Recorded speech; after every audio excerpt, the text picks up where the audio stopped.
Com a conta corrente da Uniprime, os cooperados têm a vantagem de ter todos os serviços em um só lugar, como saques, transferências, pagamentos, investimentos, crédito e outros serviços para facilitar a movimentação da conta no dia a dia.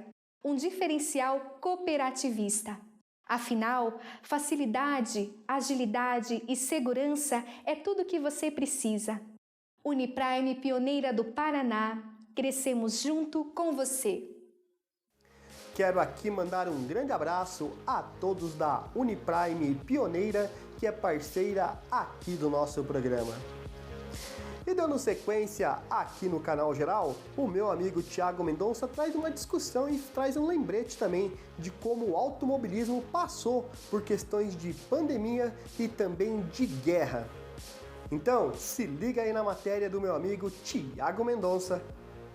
O esporte mundial enfrenta uma crise como há muito tempo não se via, comparado até aos períodos de guerra ou então da gripe espanhola, que meio que coincidiram aí no início do século XX. Mas como é que o automobilismo, mesmo sem ser tão estruturado quanto é hoje, conseguiu passar pela pandemia, pelas guerras? É o que a gente vai ver hoje no primeiro Stint.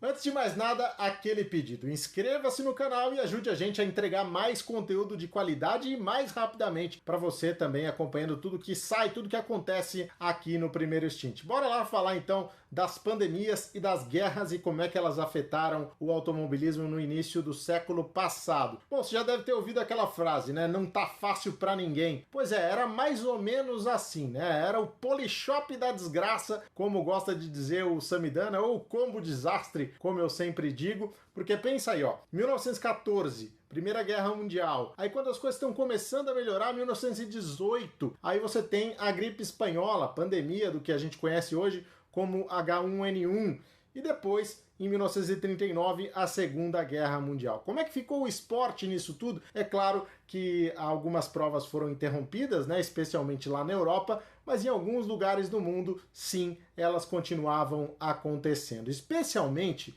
nos Estados Unidos. Vamos pensar o seguinte, a guerra começou lá em 1914, evidentemente o primeiro semestre de 2014 não foi comprometido, as corridas ainda aconteceram normalmente, mas no segundo semestre a Europa toda já não estava mais com clima e nem condições de realizar a corrida. Então os olhos se voltam para os Estados Unidos, onde nós tivemos duas edições das 500 milhas de Indianápolis, 1915 e 1916, as provas operando normalmente, inclusive com a presença de alguns europeus. Olha só, a vitória nas 500 milhas de Indianápolis de 1915 foi de um europeu. No caso, o italiano Ralph de Palma, que tinha cidadania americana, mas corria com a bandeira da Itália. Esse cara correu por 30 anos, quase 30 anos, e diz que acumulou só em prêmios 1.500.000 dólares, algo na casa de 28 milhões de dólares, se a gente converter para os valores atuais. O que faria dele aí um dos pilotos que mais faturou, né, durante esse início do automobilismo. Ou então,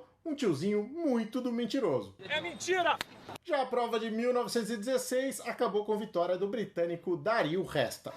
Combo desastre! Quando a guerra começou a perder força lá em 1918, aí veio a gripe espanhola, o que a gente conhece hoje como H1N1, pegou todo mundo sem anticorpos, sem defesas, e foi uma doença terrível que tirou muitas vidas naquela época. No automobilismo, a notícia mais triste envolveu o Johnny Aitken, piloto que liderou a primeira volta da história lá no Autódromo de Indianápolis e também que fez a pole position para a corrida de 1916. O Johnny acabou contraindo o H1N1, né, a gripe espanhola, e perdeu a vida no final de 1918, deixando um grande buraco aí, né, um grande vazio no automobilismo norte-americano. Durante essa pandemia, o verdadeiro Polishop da desgraça, a gente não teve grandes corridas sendo realizadas pelo mundo, né? Passamos 2 anos zerados aí, 17 e 18, e aí em 1919 as atividades começam a ser retomadas com a realização das 500 milhas de Indianápolis nos Estados Unidos e da Targa Florio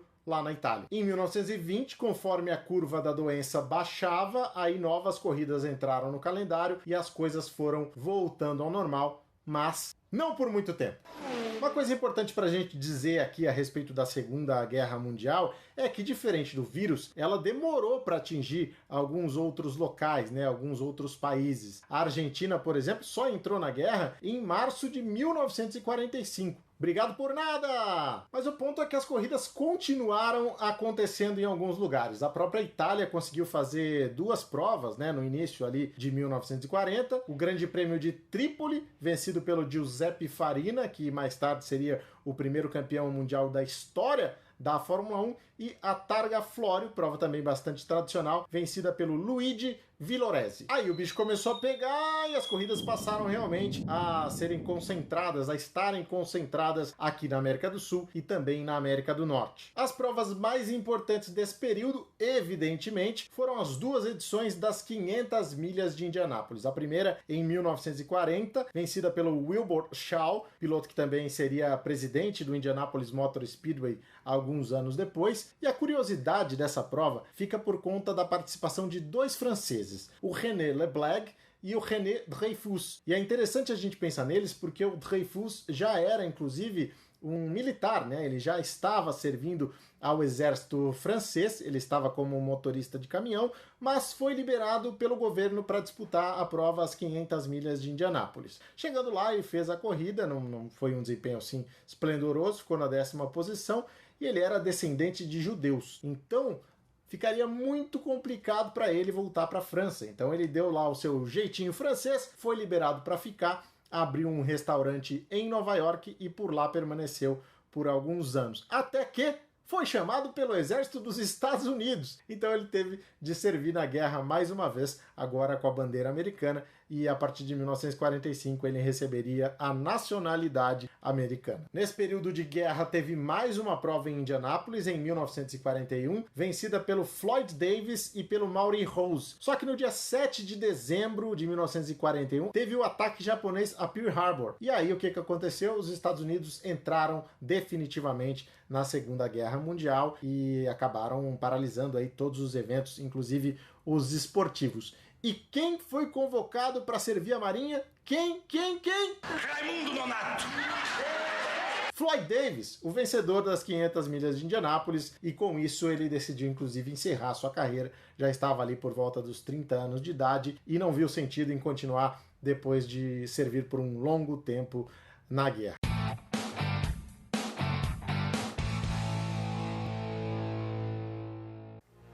Quero aqui mandar um grande abraço a toda a equipe do Primeiro Stint, que é parceiro aqui do nosso programa Canal Geral, em especial, é claro, do meu amigo Tiago Mendonça. Um grande abraço a todos vocês. Galera, Canal Geral vai por um rápido intervalo, mas não saia daí porque no próximo bloco tem a Live do Bem com a banda Jam Session. Evento organizado pelo projeto Pequeno Amor e também o Jornal do Oeste. Então, não saia daí, porque eu estou te esperando.